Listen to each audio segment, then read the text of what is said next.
Dentro de um ônibus, jovens ricos zombaram da motorista somente por ser mulher. Mas quando ela tirou o lenço, tiveram uma surpresa que os deixou de queixo caído. Peço que no fim da narração deixe um comentário sincero dizendo o que achou da história e da minha narração. Verônica é uma mulher de 35 anos, que já fez um pouco de tudo na vida. Sem medo do trabalho pesado, ela já atuou na linha de montagem de uma indústria de carros, foi assistente de pedreiro, trabalhou numa loja de pneus, foi caminhoneira e atualmente está começando como motorista de ônibus biarticulado em Curitiba. Esse ônibus é maior do que os convencionais e exige mais força para ser conduzido. Após provar que conseguiria guiar esse gigante pelas ruas da cidade, Verônica conquistou esse posto. Para ela ter um trabalho fixo e estável é fundamental para que possa retomar a sua relação com seu filho Diogo, um garoto de 13 anos que não vê há 9 anos. Quando tinha 20 anos, Verônica conheceu Rafael, um jovem rico e herdeiro de uma franquia de cafeterias.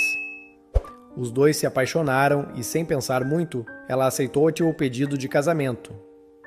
Aos 22 anos, ela já estava casada e esperava um filho.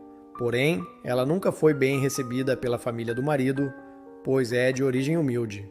A falta de refinamento, que no começo do namoro divertia Rafael, logo se tornou motivo de brigas constantes. O marido desejava a todo custo mudar a forma como Verônica se vestia, falava e até pensava. Dona de uma personalidade forte, ela logo percebeu que teria que dar um fim ao matrimônio. Quando Diogo nasceu, Verônica já estava decidida a deixar Rafael. Porém, não tinha um emprego e nem mesmo uma formação acadêmica. Em segredo, Verônica começou a fazer um curso de secretariado. Porém, não demorou para que Rafael descobrisse e impedisse a esposa de continuar a qualificação. Após mais alguns anos vivendo reprimida, Verônica decidiu dar um basta e se divorciar de Rafael. Porém, o que ela não podia imaginar era o duro golpe que a vida lhe daria. Samira, a mãe de Rafael, ao ser informada do divórcio, decidiu agir para impedir que a nora levasse Diogo consigo. No dia da audiência pela guarda da criança, Samira colocou no café da ex-nora, sem que ela percebesse, um medicamento em pó. Em apenas alguns minutos, Verônica teve um surto e Rafael aproveitou para dizer ao juiz que a esposa usava drogas. Sem dinheiro e sem uma boa assistência jurídica, a mulher não conseguiu provar sua inocência. Embora Verônica soubesse que foi uma armação da família de Rafael, não tinha provas, e nem mesmo sabia como tudo foi feito. O resultado foi ela ter que se afastar do próprio filho. Com o passar dos anos, Rafael blindou a criança de tal forma que se tornou impossível para a mãe chegar perto de Diogo.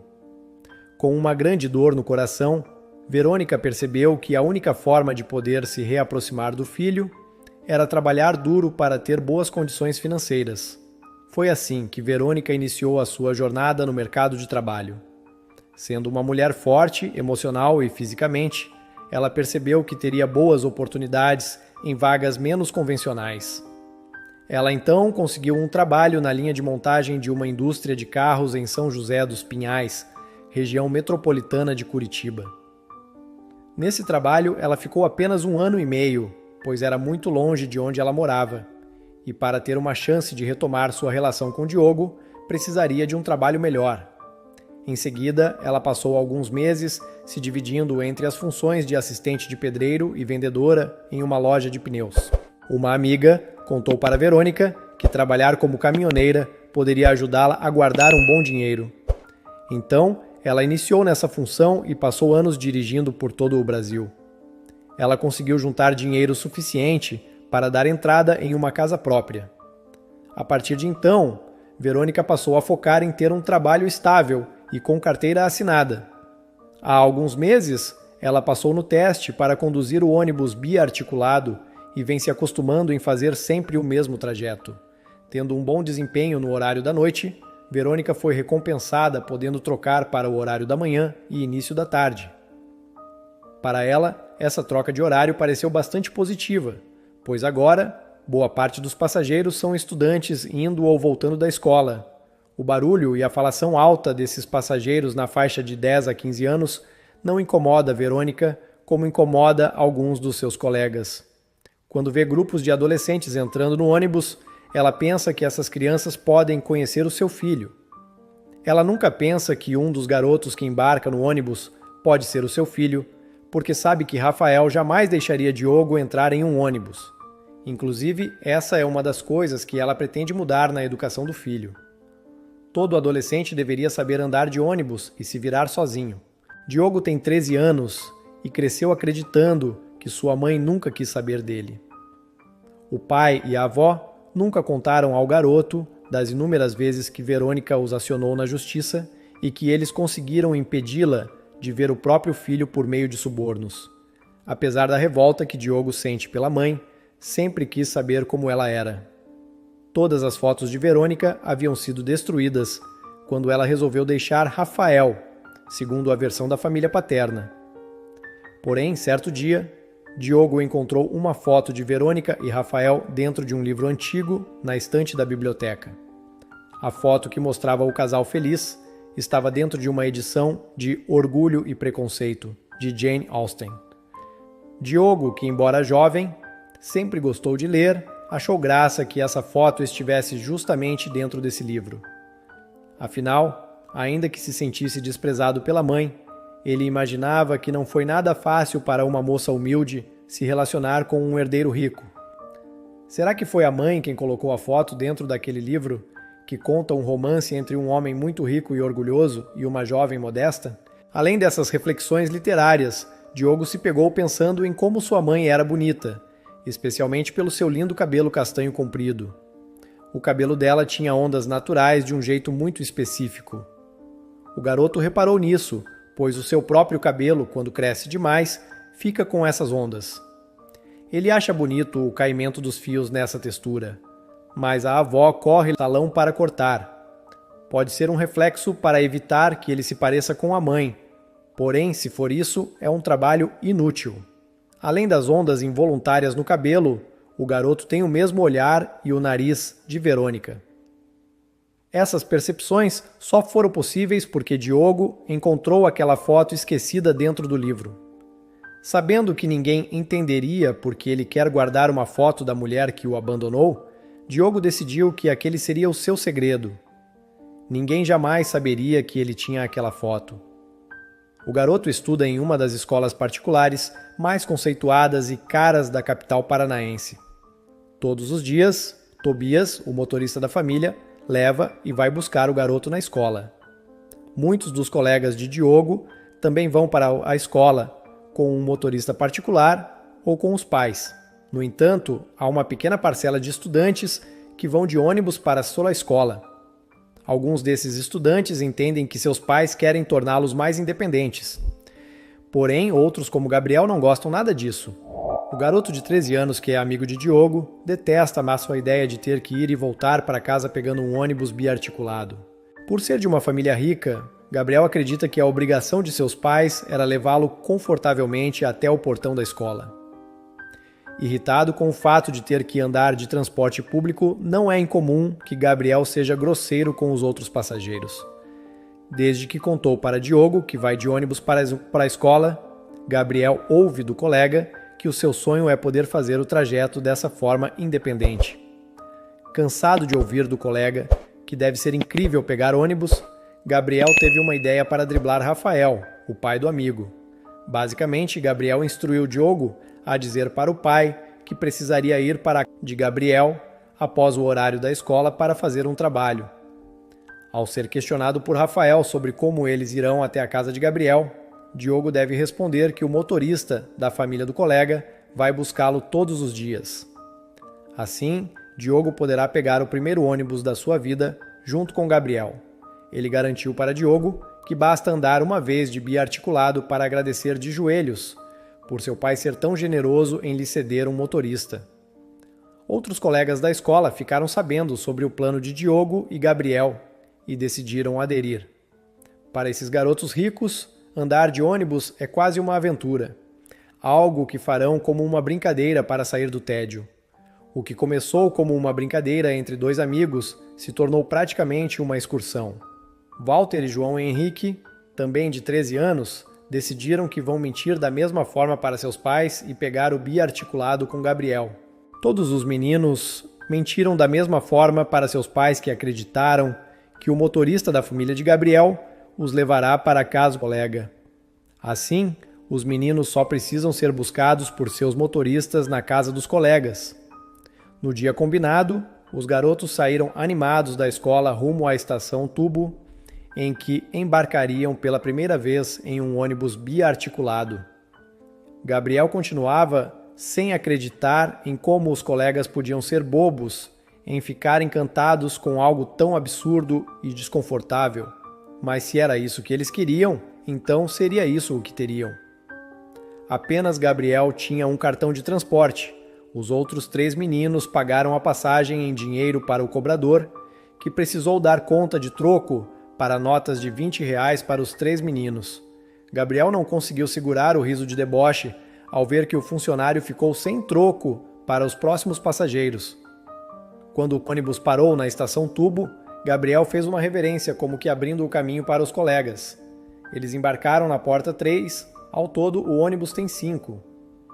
O garoto então explicou para os amigos que o ideal é não ficar na porta 3, porque ela é usada para todos os embarques, enquanto as outras servem para o desembarque. Como eles seguiriam por algum tempo no ônibus, era interessante irem até a porta 1, mais próxima do motorista. Essa porta não abre em todas as estações, tubo para desembarque, e assim é mais tranquila. Os 4 meninos caminharam de forma desajeitada dentro do ônibus, a cada esbarrão que davam nos outros passageiros, com suas grandes mochilas nas costas, viam caras feias e resmungos. Como esses meninos ricos não estavam acostumados a ter que respeitar o espaço das outras pessoas, era inevitável que rissem do incômodo de quem reclamava deles. Finalmente chegaram perto da porta 1. Gabriel correu ao ver que uma senhora levantou do banco preferencial para descer. Sem pensar 2 vezes, ele se sentou naquele lugar. Diogo olhou para o adesivo colado no vidro ao lado do banco, que dizia que aquele era um assento preferencial, ou seja, para gestantes, pessoas com crianças de colo ou com necessidades especiais. Ele então perguntou para o amigo se não tinha problema ele sentar ali. Gabriel riu alto e disse que, se alguém que tivesse direito ao banco entrasse no ônibus, bastava fingir que estava dormindo para não ter que ceder o lugar. Secretamente, Diogo pensou que seria ótimo se ninguém com direito ao banco entrasse. Ele conhecia bem Gabriel e sabia que ele se negaria a levantar sem nenhuma cerimônia. Embora Diogo gostasse de fazer piadas com alguns colegas, de vez em quando, não era exatamente um garoto de mau comportamento e costumava se sentir mal quando seu melhor amigo, Gabriel, agia assim. Verônica, a motorista do biarticulado em que os garotos entraram, estava focada na direção do ônibus, mas um pouco distraída em seus pensamentos. No dia anterior, ela foi ao escritório de um advogado que analisou o seu caso e lhe deu esperança de poder voltar a ver o filho. O advogado lhe disse que era muito estranho que, sem nenhuma prova que ela fazia uso recorrente de drogas, tenha sido impedida de ver a criança por tantos anos. Não fazia o menor sentido, mas que, conhecendo o sobrenome da família de Rafael, ele tinha uma vaga ideia do motivo. Verônica sempre imaginou que a família do marido não tornaria aquele processo fácil, mas ela ainda tinha resistência em acreditar que eles podiam agir tão à margem da lei. Após a reunião com o advogado, ela se sentia mais confiante sobre ter uma nova oportunidade. Ele lhe garantiu que não havia motivo que a impedisse de, pelo menos, visitar o filho. Além de ter uma casa própria, que estava sendo paga em dia, Verônica ainda tinha um emprego de carteira assinada e estabilidade. Nunca havia sido presa e, se fosse necessário, passaria por um teste toxicológico sem problemas.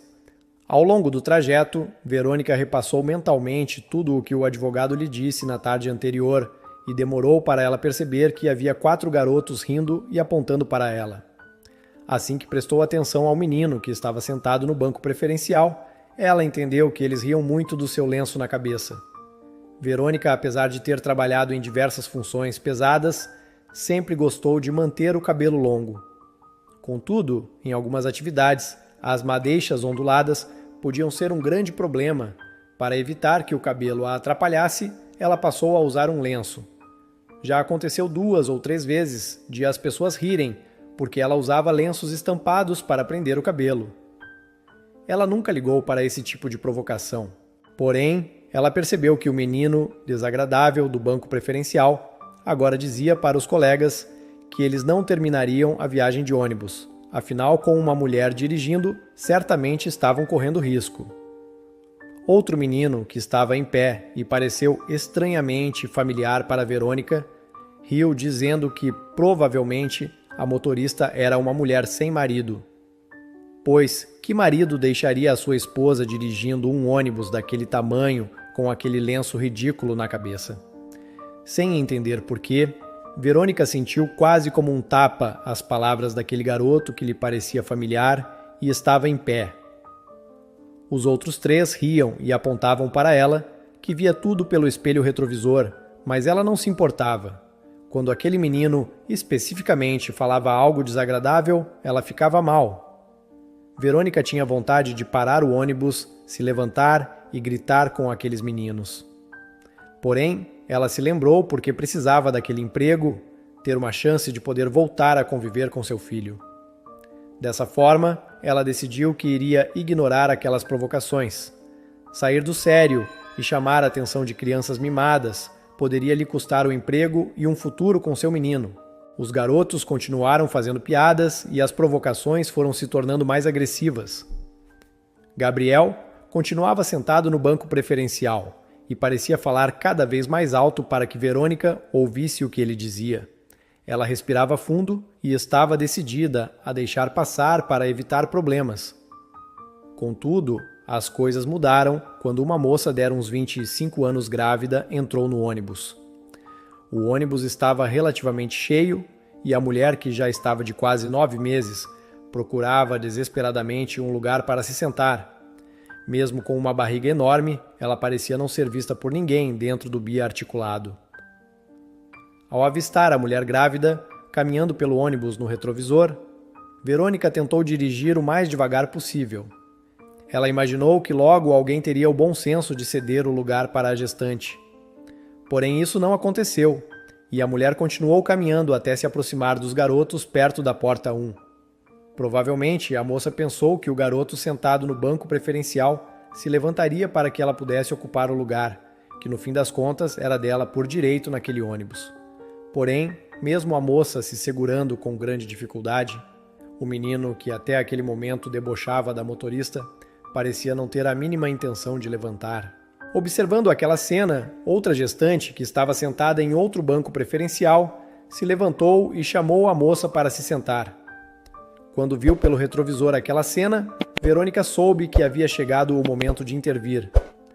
Que os garotos rissem dela era uma coisa, mas que não tivessem o menor bom senso de ceder o lugar preferencial para uma gestante já era demais. No turno dela, uma gestante não ficaria em pé.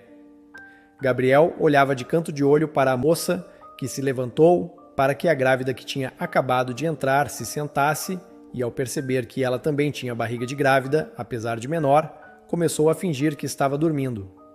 Ele olhava para os amigos, ria, e aí abaixava a cabeça, fingindo que dormia. Verônica perdeu a paciência e parou o ônibus. Não havia problema ela fazer isso porque os biarticulados circulam em uma pista própria. Logo, ela não estava atrapalhando o trânsito.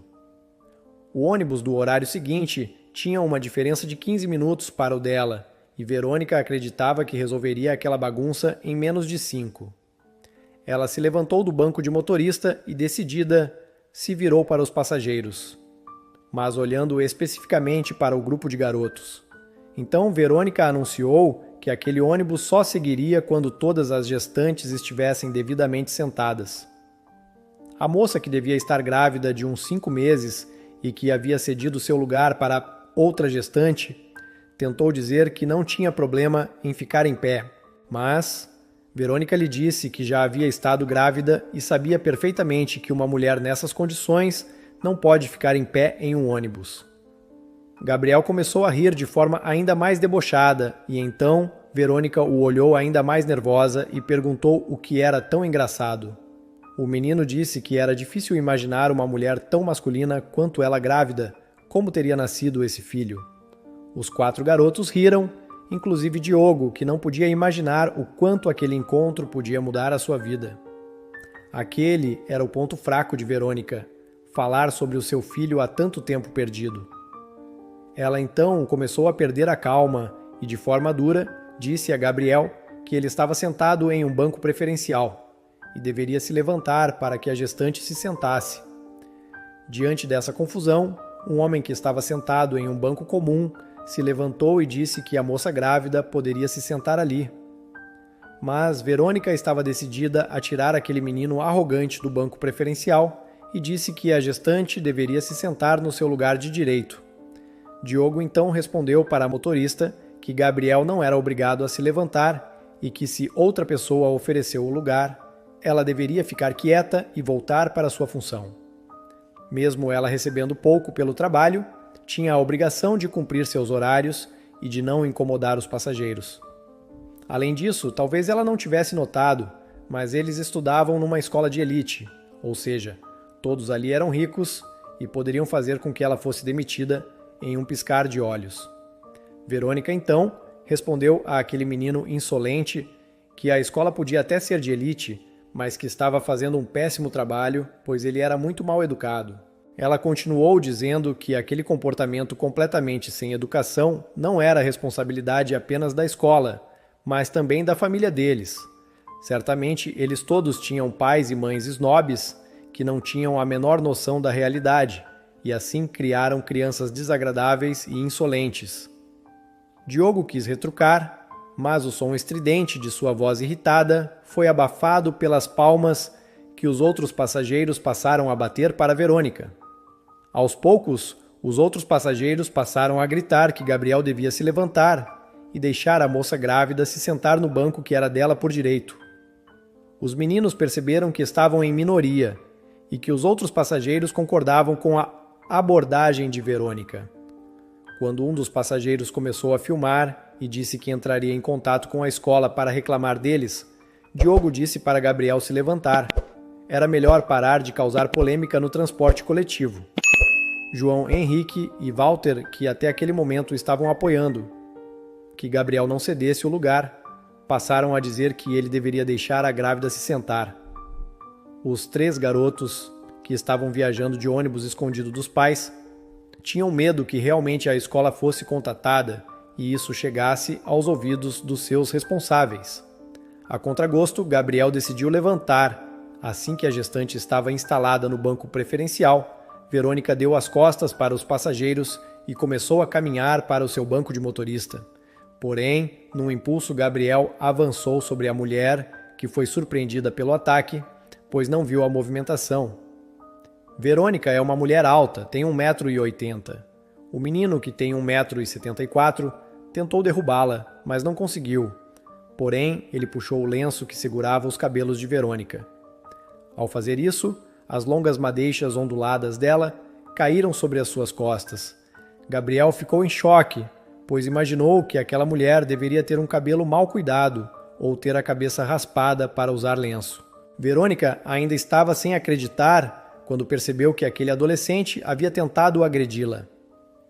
Enfurecida, ela olha para o garoto e pergunta se ele tem ideia de que pode ser punido severamente por aquela atitude. Gabriel ri e diz que não conseguiu derrubar ela porque ela parece um homem. Diogo, que também ficou surpreso pela atitude do amigo, ficou completamente imóvel ao ver o cabelo daquela mulher. Ele então reparou melhor no rosto dela. Não era possível que o que ele estava pensando fosse realmente verdade. Mas aquela motorista brava se parecia muito com a sua mãe. A única diferença é que na foto ela era mais jovem. Não fazia o menor sentido que a mãe dele fosse motorista de ônibus. Verônica decidiu que chamaria a guarda municipal para prestar queixa. Se aquele menino não fosse responsabilizado, poderia acabar fazendo coisas muito piores no futuro. Walter e João Henrique começaram a pedir para que a mulher não ligasse para a polícia. Eles acabariam envolvidos e os seus pais descobririam aquela aventura de ônibus.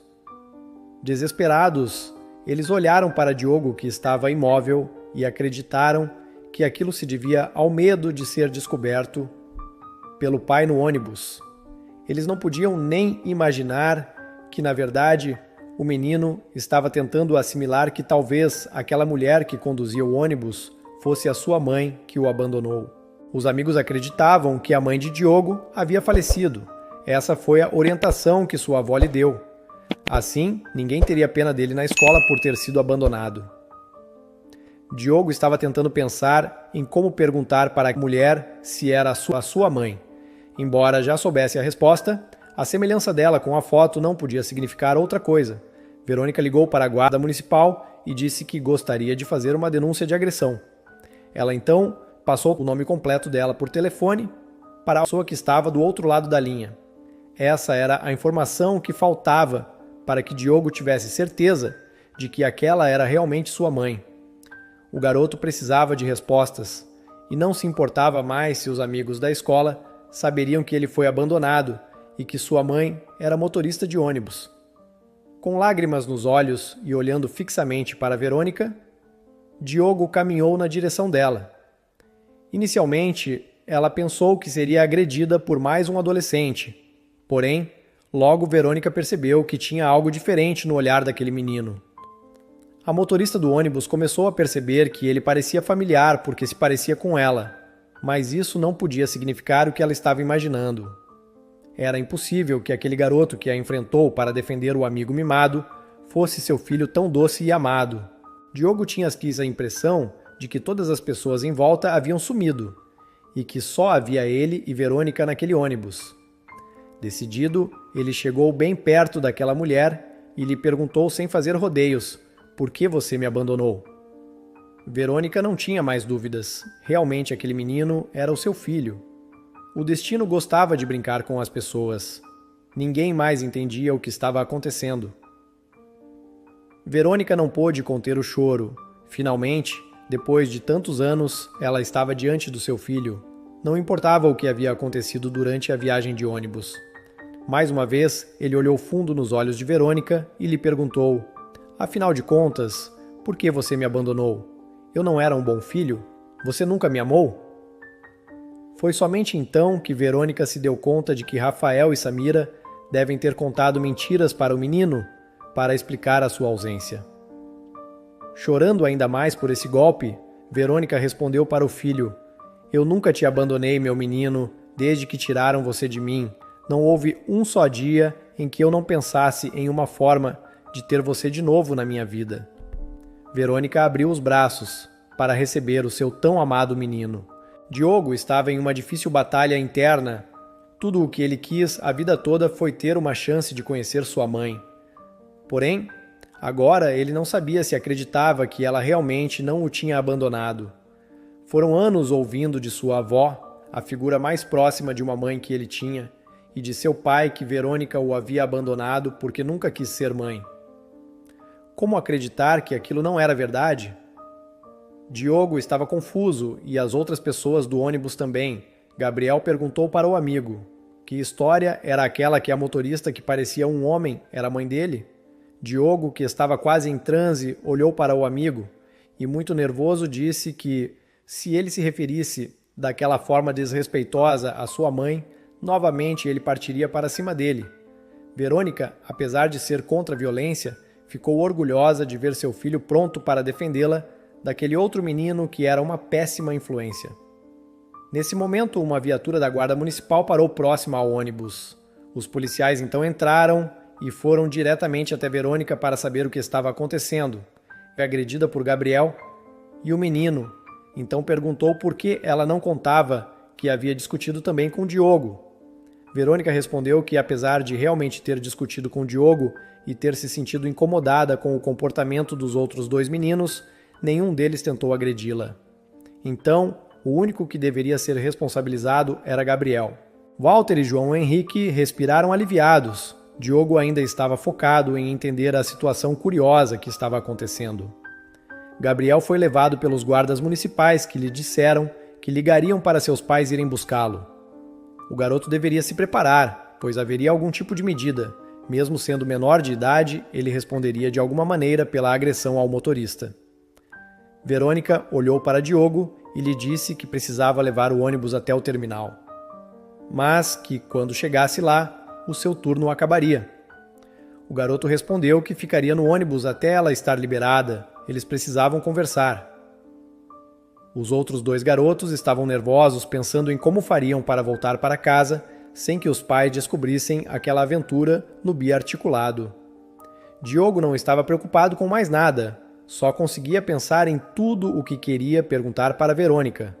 Ele tinha muitas coisas para esclarecer com aquela mulher. Quando o turno dela acabou, ele se despediu dos amigos que desceram do terminal e foram em direção aos táxis para voltar para casa e enfrentar a ira dos pais. Diogo e Verônica caminharam pelo terminal de ônibus, inicialmente em silêncio. Foi ela quem começou dizendo que gostou de ver que ele se parecia com ela. Quando era bebê, não dava para dizer com quem ele parecia. Diogo então perguntou a ela: "O que aconteceu? Por que você sumiu da minha vida esse tempo todo?" Os 2 sentaram-se em uma praça e ela lhe contou a sua versão da história. Diogo teve alguma dificuldade para assimilar que a avó e o pai poderiam ser tão cruéis. Porém, se ele pensasse bem, aquela história não parecia tão descolada da realidade. O pai sempre teve problemas em ser rejeitado por mulheres. A avó sempre foi uma pessoa esnobe. Finalmente, Diogo aceitou o abraço que a mãe havia oferecido a ele minutos atrás, dentro do ônibus. Os 2 passaram a tarde juntos conversando. Verônica queria saber tudo a respeito da vida do filho, tudo o que havia perdido naquele tempo todo. No final da tarde, Diogo se deu conta de que o motorista do pai iria buscá-lo na casa de Gabriel e não o encontraria. Verônica disse que o levaria em casa de táxi, o garoto aceitou, mas ficou receoso da reação do pai. Ao chegar na frente de sua casa, Diogo viu uma viatura da polícia. Imaginou o que estava acontecendo e pediu que a mãe fosse embora. Verônica, porém, disse que já havia fugido demais. Ela enfrentaria o ex-marido e lutaria ativamente por seus direitos. Antes de entrar na casa, Verônica ligou para o seu advogado e pediu que ele fosse até lá. O homem disse para ela entrar e demonstrar que o filho esteve em segurança e que ela nunca teve a intenção de sequestrá-lo ou algo assim. Foi o que Verônica fez. Quando entrou na nova casa de Rafael e o viu, foi difícil conter toda a raiva que sentia pelo mal que ele lhe causou. Muito controlada, ela se apresentou para os policiais como a mãe de Diogo. Rafael gritou que já sabia de tudo. Os pais de Gabriel haviam ligado após tirá-lo da delegacia, e o menino estava sem entender como a motorista do ônibus podia se dizer mãe do seu amigo da escola. Diogo então olhou para o pai e avó e questionou por que eles nunca disseram nada sobre a sua mãe nunca o ter abandonado. Rafael respondeu dizendo que não importava as mentiras que aquela mulher contou para ele, isso não mudava que ela era uma estranha para ele. Infelizmente, Verônica se deu conta de que o ex-marido tinha razão. De certa forma, ele havia vencido até então. Os anos que ela perdeu pelas manobras feitas pela família dele nunca voltariam e ela jamais saberia como seu filho foi quando criança. Porém, ela podia impedir que eles continuassem vencendo. Era o momento dela reagir. Os policiais perguntaram para Diogo o que havia acontecido e o garoto contou com detalhes, inclusive a parte da história em que ele agiu mal no ônibus e como Gabriel tentou agredir sua mãe, sem saber quem ela era. Em seguida, o menino relatou que ele pediu para que Verônica passasse a tarde com ele, para que pudesse fazer as perguntas que o inquietavam sobre o seu passado. Muito preocupado, o menino perguntou se a mãe dele seria presa por ter passado a tarde com ele. Os 2 policiais disseram que não, afinal, a mulher era a mãe dele. Mesmo tendo estado ausente, tinha um vínculo e teria sido pior deixá-lo sozinho. Os policiais aproveitaram para reforçar que não fazia sentido um garoto daquela idade não saber andar de ônibus e nem se locomover sozinho. Verônica disse que iria embora, mas que Rafael a veria em breve em um tribunal e que dessa vez ninguém armaria contra ela. Samira sorriu maliciosamente, lembrando-se de como arruinou a fala de Verônica naquele fatídico dia na audiência. Se Verônica ainda tinha alguma dúvida da culpa da ex-sogra, agora só restavam certezas. Algum tempo depois, aconteceu uma audiência pela guarda de Diogo. Verônica conseguiu o direito a visitá-lo. Não era o ideal, mas pelo menos ela poderia ficar mais perto do seu filho. Ao ouvir a decisão do juiz, Samira e Rafael pareciam inconformados. Era absurdo que o juiz permitisse que um menino tão rico convivesse com uma mãe motorista de ônibus. Passado mais algum tempo, em uma nova audiência, Verônica conseguiu o direito de passar alguns finais de semana com o filho em sua casa. Desde que passou a conviver com Diogo, ela procurou reformar a casa e prepará-la para receber o filho. Além disso, ela se dedicou a estudar para um concurso público e havia passado. Enquanto aguardava ser chamada, continuaria trabalhando como motorista de ônibus. Verônica gostava e sentia muito orgulho desse trabalho, mas queria ter mais tempo para conviver com o filho. Além disso, ganhar um salário 3 vezes mais alto ajudaria a oferecer um bom padrão de vida para Diogo. Talvez em uma nova audiência no futuro, ela tivesse a chance de tentar conseguir a guarda total do menino. Para Diogo estava sendo muito positivo conviver com a mãe. Ela o ajudava a ter uma nova perspectiva da vida. Inclusive, ele passou a andar mais de ônibus e, sempre que necessário, cedia seu lugar, mesmo nunca sentando no banco preferencial. Diogo continuou sendo amigo de Gabriel e tentava fazer com ele também tivesse essa nova visão de mundo. A verdade é que o susto que Gabriel levou naquele dia fez com que ele pensasse um pouco melhor em como vinha agindo. O garoto entendeu porque seus pais o faziam andar de ônibus. Ele tinha que ter mais noção da realidade. Mesmo que ainda fosse um pouco problemático, Gabriel estava melhorando aos poucos. Num final de semana em que Diogo ficou na casa de Verônica, ela disse que ele poderia convidar seus amigos. Gabriel foi um dos convidados e, assim que chegou, pediu desculpas para Verônica. Ela ficou feliz em saber que o melhor amigo do seu filho estava tomando juízo e que, de alguma maneira, ela contribuiu para essa mudança de comportamento. Os pais de Gabriel foram buscá-lo e conversaram com Verônica. Ela se deu conta de que nem todos os pais das crianças daquela escola eram pessoas fúteis e snobs. Embora ricos, aquele casal era muito tranquilo e sabiam a importância de situar seu filho na vida. Verônica soube que fazia a diferença na vida do filho e que estava reduzindo o impacto da influência de Samira e Rafael. Espero que você tenha gostado desta história cheia de reviravoltas e emoções. Se você curtiu e quer mais narrativas emocionantes como essa, não se esqueça de dar um like e se inscrever no canal Vivências Narradas. Aqui cada história é uma nova aventura e estamos sempre prontos para te surpreender. Deixe também o seu comentário sobre o que achou da história e sugestões para futuras narrativas. Até a próxima!